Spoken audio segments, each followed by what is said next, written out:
안녕하세요. 오늘은 이제 평가단 17회. 진짜 많이 왔죠? 17회까지 이렇게 잘 참여하시고 자주 이제 매주 이렇게 문제를 푸시면서 따라오신 분들은 너무 대단하신 거예요. 그래서 지금부터 이제 참여하신 이제 하반 이제 2차로 또 참여하시는 분들이 또 다음 달에 생길 건데, 그때 지금부터 하시는 분들은 그 2번 이상 누락하거나 그러시면 안 돼요. 누락하시면 다음번 이제 2번째로 다시 평가단 모집하실 때 잘못하면 누락 탈락되는 수가 있으니까 계속 쭉 유지해서 마지막까지 잘 따라오시기 바라네요. 자, 그러면 오늘 이제 문제는 어느 부분이었는가 한번 봐봅시다요. 이제는 양도소득세 내용인데, 양도소득세 보니까 1번은 등기된 국내 소재 토지 보유기간 10년 그랬어요. 양도소득 금액을 감소시킬 수 있는 항목으로 모두 묶인 걸 찾아라 그랬어요. 그럼 이제 이거를 찾을 때 어떻게 찾는가 봐보세요. 양도소득 금액을 계산할 때, 그럼 소득 금액은 얼른 여기다 이렇게 써보는 거예요. 양도가액에서 여기에서 취득가액을 빼고 필요 경비를 빼고, 여기까지 빼고 나면 양도 차익이 계산되고, 양도 차익에서 장기 보유 특별 공제라는 것을 또 빼요. 장기 보유 특별 공제를 빼고 나면 양도 소득 금액이 계산됩니다. 양도소득 금액 여기까지 나왔잖아요. 그러면 이 양도소득 금액을 감소시킬 수 있는 항목을 찾아라 그러면, 그래서 감소시키는 것은 취득가액, 필요경비, 장기보유, 특별공제, 이것들은 빼면은 많이 줄어들잖아요. 그러세요. 취득가액, 장기보유, 특별공제, 기본공제는 안 되고, 그 다음에 이제 필요경비 속에는 자본적 지출, 양도, 직접 비용 여기는 들어가고 수익적 지출은 안 들어가죠. 그럼 기역, 니은, 니을, 미음, 기역, 니을, 미음 이렇게 잡으시면 돼요. 그래서 정답은 1번 이렇게 잡는 거예요. 이게 쉬운 게 아니네요. 문제가 쉬운 문제인 줄 알았더니 쉬운 게 아니네요. 그렇죠. 이 계산식을 한번 이렇게 쓱 써보셔야, 이렇게 메모를 해봐야만이 그 다음에 어떤 걸 풀 수 있는가, 어떤 식으로 풀 수 있겠는가 알 수 있어요. 자, 문제 2번이요. 문제 2번은 이제 양도소득세를 실지거래가액으로 계산한 경우에 양도 차익에 관한 설명으로 틀린 거. 1번은 양도자와 양수자 간에 양도가액이든 취득가격이든 둘 다 실제로 거래한 가액에 따르는 게 원칙입니다. 실제 거래 가격으로 가는 게 원칙입니다. 두 번째요.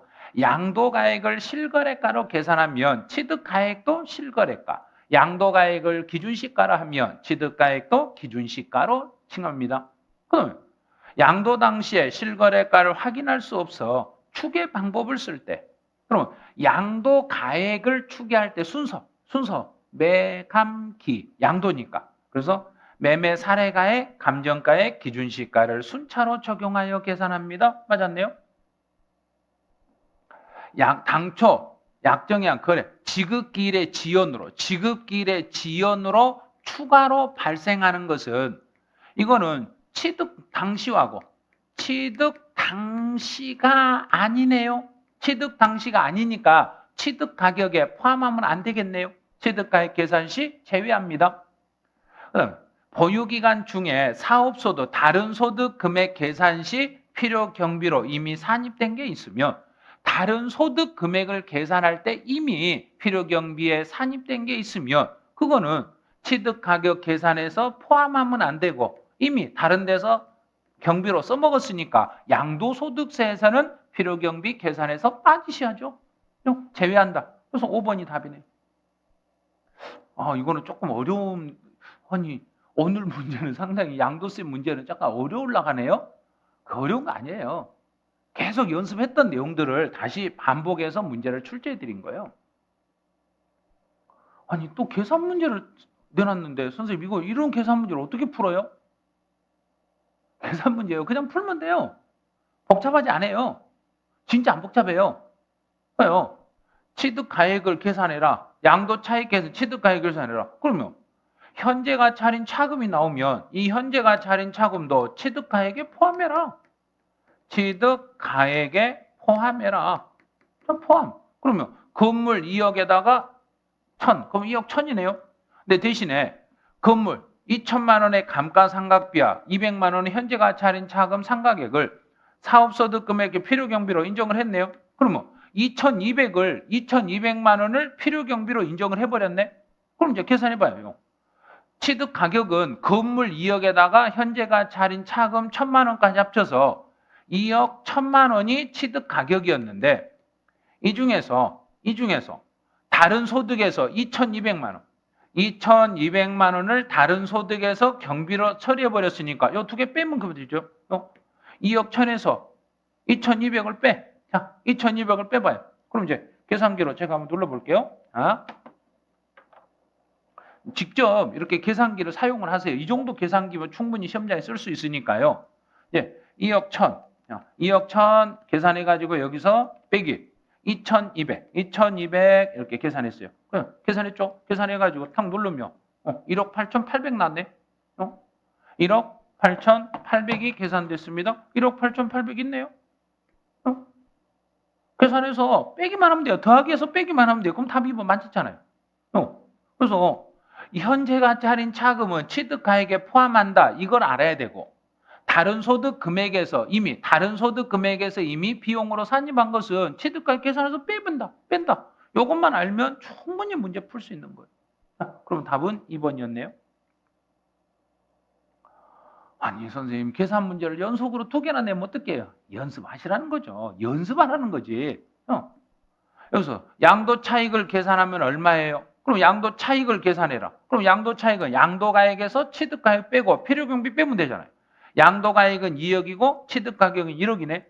그런데 자본적 지출은 500만 원이고 양도 직접 비용 이것도 필요경비니까 빼면 되겠네. 그런데 대신에 다른 소득 금액을 계산할 때 이미 필요경비에 산입한 액수가 1,000만 원 있네요. 그러면 볼게요. 자, 2억 중에서 취득 가격 1억을 빼는데, 자, 1억을 뺐죠? 1억을 빼는데 여기서 주의할 거 1억을 빼는데 1억 중에 취득 가격 1억 중에요. 취득 가격 중에 다른 소득에서 이미 비용 처리한 게 1,000만 원이 비용 처리돼 버렸네. 1,000만 원이 비용 처리됐으니까 취득 가격 중 1억을 1,000만 원 빼야죠. 그러고 나서 또 빼는 게 자본적 지출 양도 직접 비용 1,000만 원. 이거 빼면 되잖아요. 자, 그럼 빼. 1억에서 1,000만 원 빼니까 9천. 또 1,000. 9천하고 1,000 하니까 1억이네요. 그럼 2억에서 1억을 빼니까 남는 것 1억. 그래서 1억이 양도 차익입니다. 자, 그럼 1억. 1억 있는가 봐요. 2번에 들어있네 1억. 2번에 1억 들어있죠. 2번 들어있으면 2번 답이에요. 근데 여기서 모르는 게 뭘 지금 이해가 잘 안 되시냐면 이거예요. 아니 여기서 왜 이렇게 계산해요? 취득 가격 중에서 다른 소득에서 1,000만 원은 이미 비용 처리했잖아요. 그래서 이거는 빼야 돼요. 취득 가격에 들어가면 안 되잖아요. 1억 중에 1억이 있는 것 중에서 다른 소득에서 이미 1,000만 원을 필요경비로 산입했으니까 그거 빼고 난 나머지 금액을 취득 가격으로 하면 되니까. 그래서 1억이 아니라 1,000 뺀 9천만 원만 취득 가격으로 빼주시면 되는 거예요. 이제 문제 5번이네요. 여기서는 양도가액에서 공제할 수 있는 실질 필요경비 항목에 포함할 수 없는 걸 찾아라. 자, 1번은 이용의 편의를 위해서 지출한 비용. 이용의 편의를 위해서 지출한 비용이고 재해 등으로 인하여 재건축하면서 철거 비용이 있으면 그 철거 비용을 포함하겠습니다. 철거 비용을 포함합니다. 또 두 번째는 매매계약에 따른 인도우물을 이행하여 양도자가 지출한 명도 비용도 필요경비로 인정이 됩니다. 또 벽지, 장판 교체, 싱크대, 벽지나 장판을 교체하는 것은 이것들은 수익적 지출이에요. 수익적 지출액이기 때문에 이 수익적 지출액은 필요경비로 인정을 할 수가 없습니다. 그래서 답은 3번이네요. 그다음 네 번째로 재건축 부담금이나 개발 부담금이나 재건축 부담금도 필요경비로 인정하고 또 양도소득세 신고서 작성 비용이나 계약서 작성 비용도 이것도 직접 들어간 돈이니까 필요경비로 인정이 되겠습니다. 자, 문제 6번. 장기보유 특별공제에 대한 설명으로 틀린 걸 찾아라. 그럼 100분의 70의 세율 미등기네요. 미등기 건물에 대해서는 원칙적으로 장기보유 특별공제를 받지 못합니다. 보유기간이 3년 이상인 등기된 상가 건물은 장기보유 특별공제가 적용이 됩니다. 우리나라 것은 가능해요. 그래서 문제 지문에 국내라고 써졌어요. 그 다음 1세대 1주택 요건을 충족한 고가주택 보유기간 2년 6개월. 2년 6개월밖에 안 됐으니까 안 되죠. 3년 이상을 보유해야 돼요. 3년 이상을 보유해야만 장기보유 특별공제를 받을 수 있습니다. 그럼 3번 틀렸네요. 4번은 장기보유 특별공제는 양도 차익에다가 보유기간별 공제를 곱하고 또 15년이네요. 보유기간이 15년이고 등기된 상가다. 그러면 이런 경우는 매년 2%씩 올라가니까 유효 12는 30%. 그래서 장기보유 특별공제는 이 경우는 30%에 해당하는 공제를 받을 수 있습니다. 그래서 틀린 것은 3번 이게 정답이네요. 이제 7번. 7번은 옳지 않는 걸 찾아라. 이제 토지와 함께요. 함께 이축권. 이축권은 함께 움직이면 양도소득이지만 별도로 평가에 신고했을 때는 제외한다. 그 말은 곧 기타 소득으로 가겠습니다. 네, 두 번째는 경계 확정으로 지적 재조사를 통해서 경계 확정으로 지적 공부상의 면적이 감소됐어요. 내 면적이 감소됐으니까 뭔가를 받았겠죠. 조정금을 받게 되시면 받은 조정금에 대해서는 이건 세금 물리지 않아요. 양도소득세를 과세하지 않습니다.